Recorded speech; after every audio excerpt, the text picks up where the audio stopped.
জুলাই হত্যাযজ্ঞে নেতৃত্বের দায়ে মৃত্যুদণ্ডপ্রাপ্ত পলাতক শেখ হাসিনা দেশে ফিরলে গ্রেপ্তার হবে, এমনটাই জানিয়েছেন চিফ প্রসিকিউটর আমিনুল ইসলাম। বলেন, রায়ের পর নিয়ম মেনে আপিল না করায় আইনি প্রতিকার চাওয়ারও সুযোগ হারিয়েছেন সাবেক এই প্রধানমন্ত্রী। একই সঙ্গে রায়ে সম্পদ বাজেয়াপ্তের নির্দেশের কারণে আপিল নিষ্পত্তির আগে সেই সম্পদ ভোগের সুযোগও নেই তার। 1975 সালে সিরাজ শিকদার হত্যাকাণ্ড সহ আওয়ামী শাসনামলে সংঘটিত অভিযোগগুলোর তদন্ত চলছে বলেও জানান তিনি।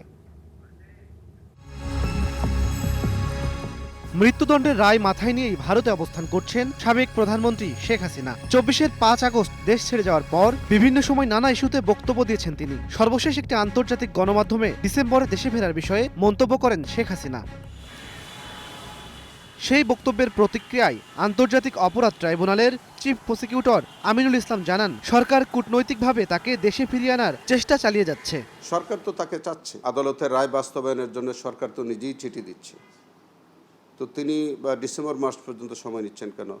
চিফ প্রসিকিউটর বলেন, আইনে মৃত্যুদণ্ডপ্রাপ্ত আসামির জামিনের কোনো বিধান নেই, তাই শেখ হাসিনা দেশে ফিরলেই গ্রেপ্তার করা হবে তাকে। আমাদের দেশে এখন পর্যন্ত কোনো মৃত্যুদণ্ডপ্রাপ্ত কোনো আসামির জামিন হয়েছে এরকম নজির নাই। আইন অনুযায়ী আপিল করার সুযোগ নাই। তারপরে যদি তিনি আপিল যদি ফাইল করেন, সে আপিলটা গ্রহণযোগ্য হবে কি হবে না সেটা আপিল বিভাগ তখন সিদ্ধান্ত দিবে। মৃত্যুদণ্ডের রায়ে তার সম্পদ বাজেয়াপ্তের নির্দেশ থাকায় আপিল নিষ্পত্তির আগে দেশের কোনো সম্পদ শেখ হাসিনার ভোগের সুযোগ নেই বলেও জানান তিনি। তার ব্যাংকে যদি কোনো টাকা থাকে, তার যদি ইমুভেবল কোনো প্রপার্টি থাকে, তাহলে সেটা কিন্তু এখন রাষ্ট্রের অনুকূলে বাজেয়াপ্ত করা, এটার মালিকানা কিন্তু আর তার নাই।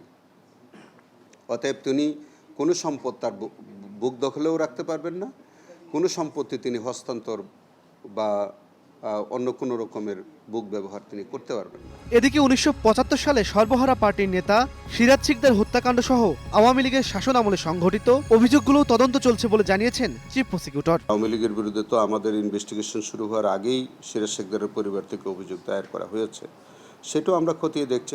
ইমন মাহমুদ, স্টার নিউজ, ঢাকা।